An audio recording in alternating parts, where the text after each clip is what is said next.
After the timeout, it will be Wilson ball. They lead by 3 here, but Gonzaga with all the momentum. First-year head coach T. Johnson had to call a timeout to quiet down the Gonzaga faithful. It is a packed house here in McDonough Gymnasium. So much talent today on the John Thompson Jr. court. John Thompson III, actually a graduate of Gonzaga, a former head coach at Georgetown, as looks like maybe some slippery spots on the court at the DCSAA logo. The official will wipe it off. As you can see on the camera, these sections are pretty big. One of the entire bleachers is packed with Wilson students on the same side of the camera, and they are getting loud. It is an incredible atmosphere here at Georgetown. Buchanan will start it slow. It's Brimage back inside Buchanan under the hoop. Throws it off the leg of Dinkins. It'll stay with Wilson. 3-point lead for the Tigers. They had all the momentum early on, but Gonzaga crawling back in. Buchanan, pull up, three-pointer. No. It'll stay with the Tigers, though. Great job there on the hustle from Lucas Sakasi. Sophomore, super hard worker, keeps it with the Tigers. McRae inbounds, throws it up top to Greg Lomax, the sophomore point guard. Lomax faces a double, kicks it over. Sakasi thought about a three. It's now a three from Lomax. Not there. McRae, the offensive rebound, goes towards Brimage.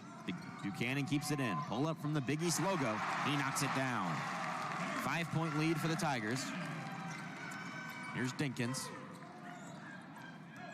Winner of this game plays either Sidwell or St. John's. That'll happen tonight at 9 p.m. here at McDonough Arena. You can catch that action here on the NFHS network as Brimage pokes it out.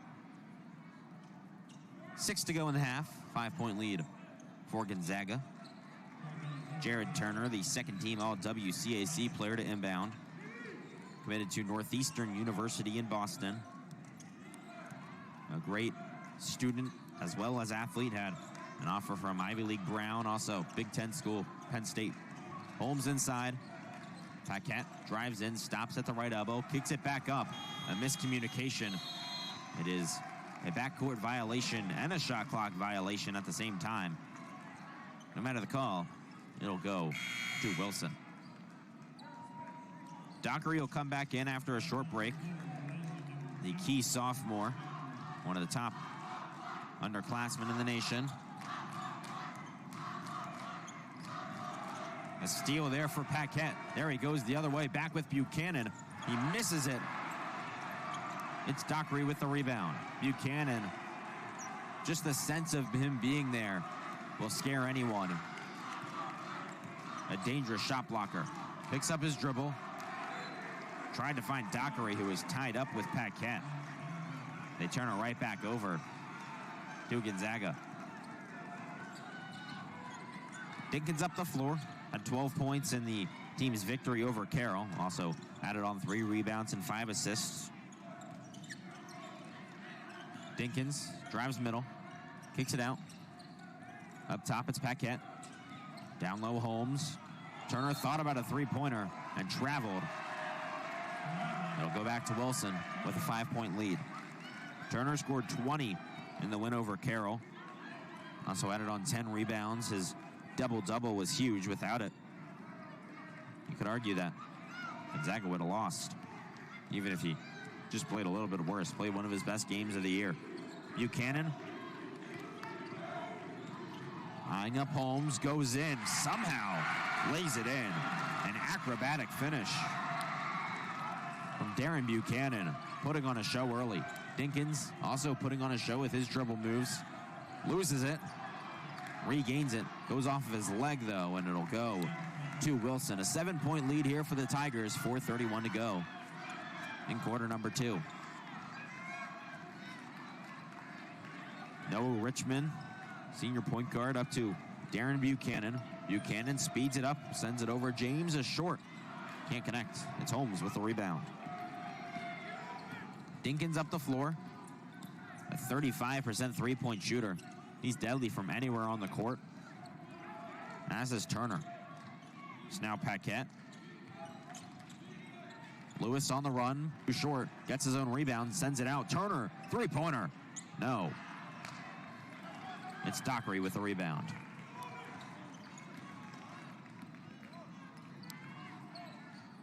Richmond will walk it up. Buchanan already looking like he's starting to get tired. He's going to have to be in pretty much all game today.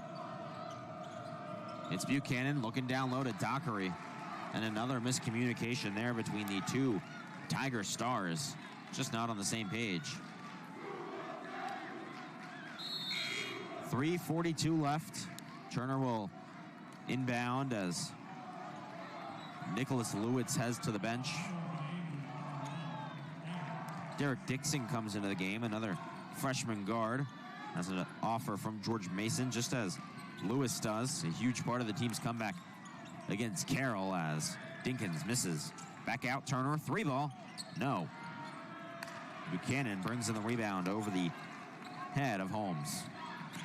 Richmond up the floor, looking inside, he's got James.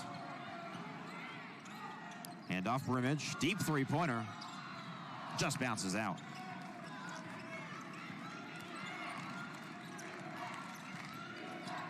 Dinkins goes left, goes across his body, three-pointer for the freshman Dixon. He connects. Back to a four-point game. Gonzaga back on the board after a short scoring drought. Now we're Richmond slowing it down for a second. It's Buchanan with Turner on him. The two stars in this one. Hand off Richmond. Drives in. No. And that'll be a over-the-back foul there on Robert Dockery, the sophomore. It'll be Gonzaga ball, a chance to make it a one-possession game. 1st and 10 at the 39. Now 8:11 left here in the first quarter. It'll be Doyle this time in at quarterback for Lorphils, so we'll see what Northwest decides to do. They've got two receivers to the right, one to the left. Tight end Middleton to the left side as Kikwata will motion from right to left. Back to pass is Doyle. He's looking to get a screen off. He'll throw it away, and that could be an intentional grounding, but there might have been a guy in the area that was Barry, and that's what the refs will say. They'll say that Barry was in the area, so not an intentional grounding, but a bit of a dangerous pass there from Doyle. Yeah, and really good job defensively. I love the play call, and I love the execution. You have Jalen Husky, the cornerback, coming in on a blitz that time, and he just makes it really hard for Doyle to do much of anything. And so Doyle in the shotgun, he's all alone. Actually, Barry now moves to his right. Four-man front for Quince Orchard as Kikwata motions from right to left. It's going to be handed off up the middle to Barry. He's stopped right away at the line of scrimmage. It was Bryce Ricks with the stop. And that'll make it 3rd down and long again, 3rd and 10. And this Northwest offensive line is going to be a huge key to the success. Throwing the ball could be a little tricky just because of the weather. So they really, to be able to move the ball forward on the ground, they have to win matchups on this offensive line. 3rd down and 10, Northwest at the QO 39-yard line. Same position as they were at on their first drive as Doyle in the pistol formation. Two receivers to his left, drops back, looking left. He has a lot of time, throws it to his left. It's caught by Middleton, but he's brought down right away. A huge tackle there for Kendall Johnson. That'll bring up 4th down. A gain of 2 on 3rd, so there's 8 yards till the first down. Too much for Northwest. They'll punt it with Vic, and he had a great punt on his first attempt. King QO inside their own 10. He's going to want to do the same thing here.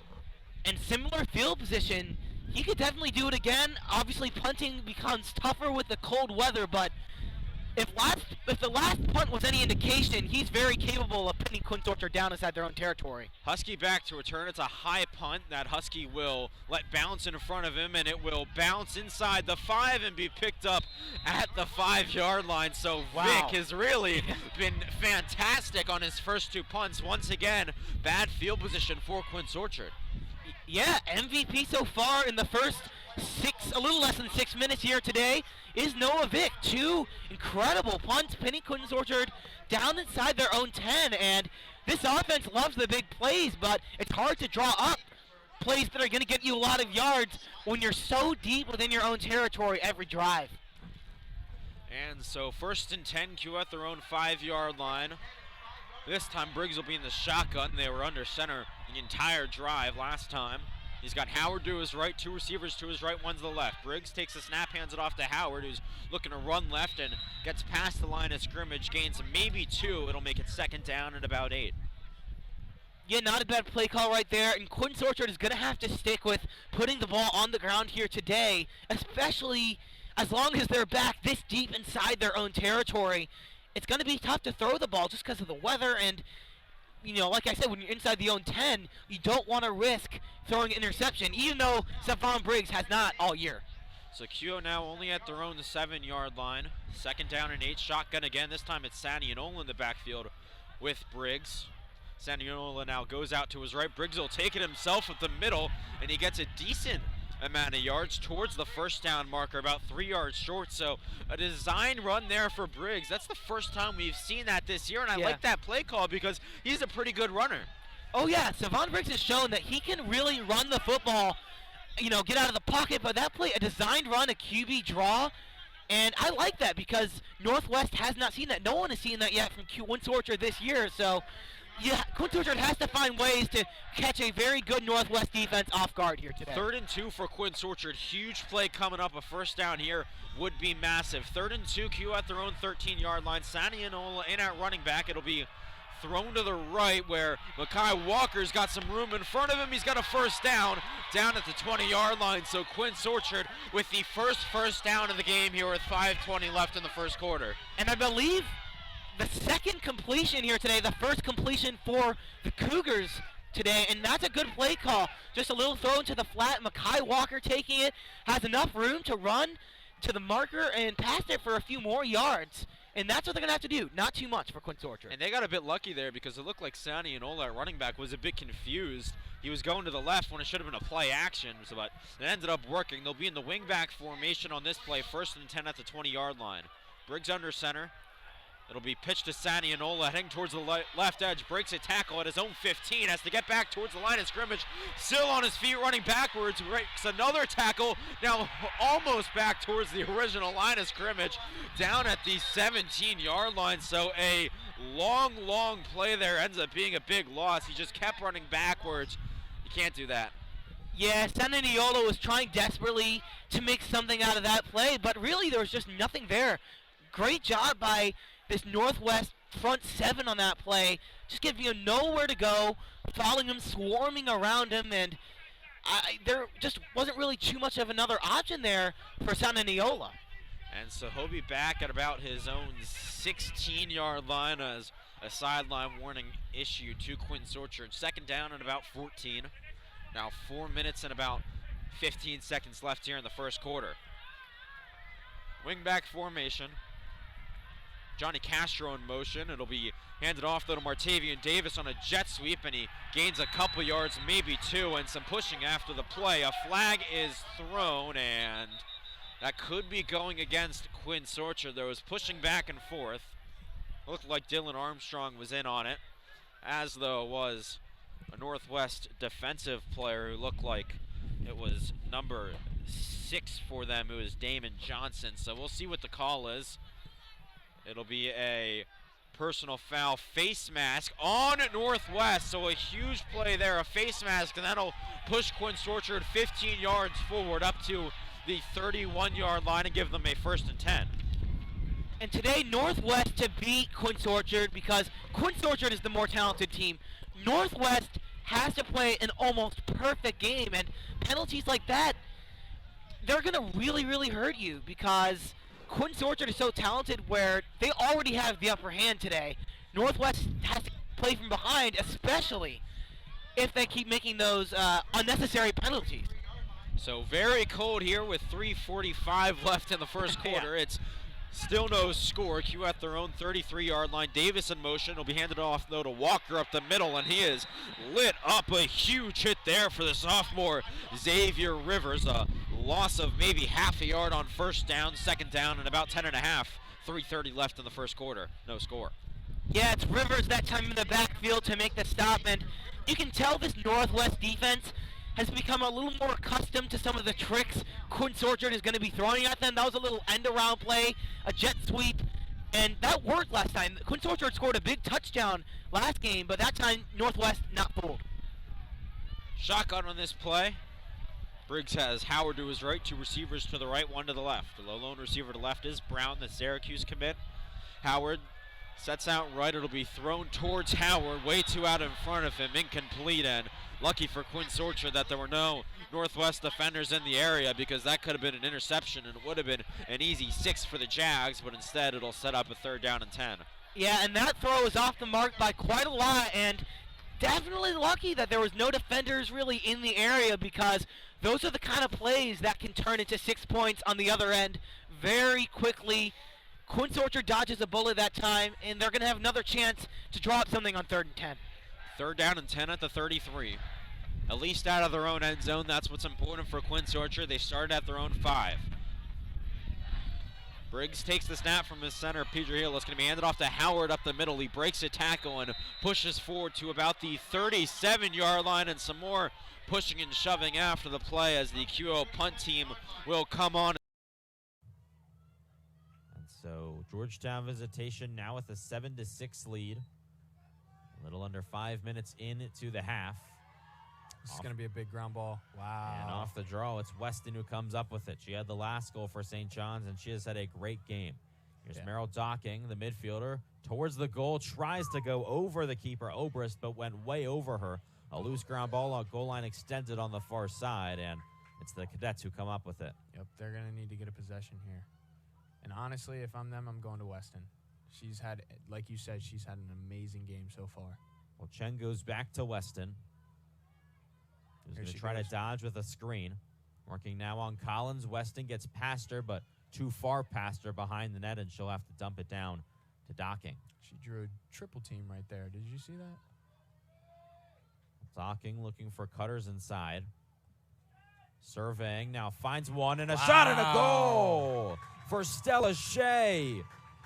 And we're all tied up at 7 now. That was great off-ball movement by the St. John's Cadets right there. You know, they're really, really making the defense work for it. And, you know, you can't get caught ball watching. If you get caught ball watching, that's what happens. And Merrill Docking just threading the needle there, and a one-timer goal for Stella Shea. We are all tied up now with 19:21 to go in the game. You know, that's got to be kind of taking the wind out of the sails of the visitation team. You know, going into halftime almost up 2 goals and kind of losing that. And now it's they're in a dogfight. So Georgetown visitation had a few chances to pull away, but St. John's never giving up. Grace Shannon to take the draw for the Cadets. Quinn Murray for the Georgetown visitation Cubs. Visitation really needs to win one here.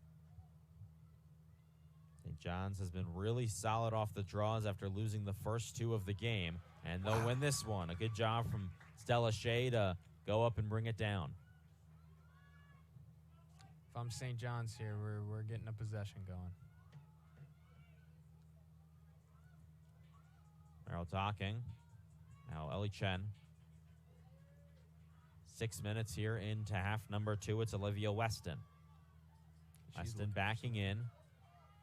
Behind the net to Docking. Let's see what St. John's here. If they want to keep their foot on the gas or if they want to take it off a little bit. Nope, they're going Pass for inside it. And a goal again. The same play and the same result. Stella Shea puts the Cadets in front, 8-7. Wow, visitation, their off-ball defense is lacking a little bit here, and they're really getting tested because it's hot and they're tired. So this might be an issue for the rest of the game. They're going to really have to work on communicating with each other. And if I'm St. John's, foot is on the gas pedal. Stella Shea, one of the taller players on the field, using that reach to just go out and get it. Didn't let the ball come to her. She got it herself, and because of that, St. John's now leads 8-7 with 18:40 to go in the game. Visitation really needs to come up here with a...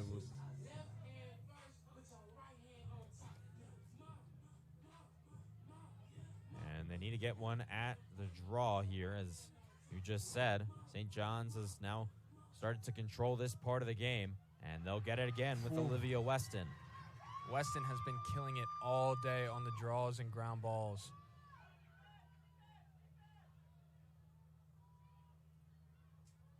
Let's see what St. John's does here. My guess, they're pushing it. They're looking for another goal. Well, now in the lead for the first time today. Let's see if they change it up or, as you said, continue to play aggressively on offense. Here's Merrill Docking walking it in. Now speeds up, goes in front, and scores! Visitation's defense just looked tired there. They did not look like they wanted to be there. She just dodged right underneath of them, and nobody slid. And St. John's now leading by 2. They were trailing all game long, but 3 goals in the span of about 2 or so minutes, and this is a whole different ball game. Yeah, I don't know what they did at halftime, but it is working. The day was May 18th, 2021. The undefeated Quince Orchard boys lacrosse team was on the road against powerhouse Sherwood. There was hope coming in to pull off a massive upset, but halfway through the second quarter, the team's worst nightmare came to life when the squad's star player Anthony Spano went down holding his knee. I knew it was bad. I heard the pop, everything. I mean, I was just thinking about summer ball and how it would mess with my recruiting and all that, and how I let my teammates down by getting hurt, not being able to be with them the rest of the year. Right away, Spano was diagnosed with a torn ACL, one of the worst injuries in all of sports, with a typical recovery time of about 8 months. More focused on my surgery. I mean, I had a great surgeon and Dr. Smink. He got with me right away and got the surgery done.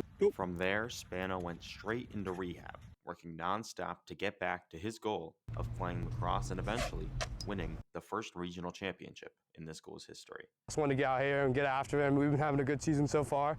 Hopefully we can finish the job and win the region. And so the fight towards that goal starts tonight, here at Quince Orchard High School at the Cougar Dome at 5:30 p.m. Anthony Spano is healthy and leading the team. The Cougars play in the regional semifinals against their rival and the team that knocked them out in the regional finals last year, Northwest. If you can't make it out, make sure to tune into the live broadcast of the game on the QO Sports Network. For QO TV, I'm Adam Gotkin.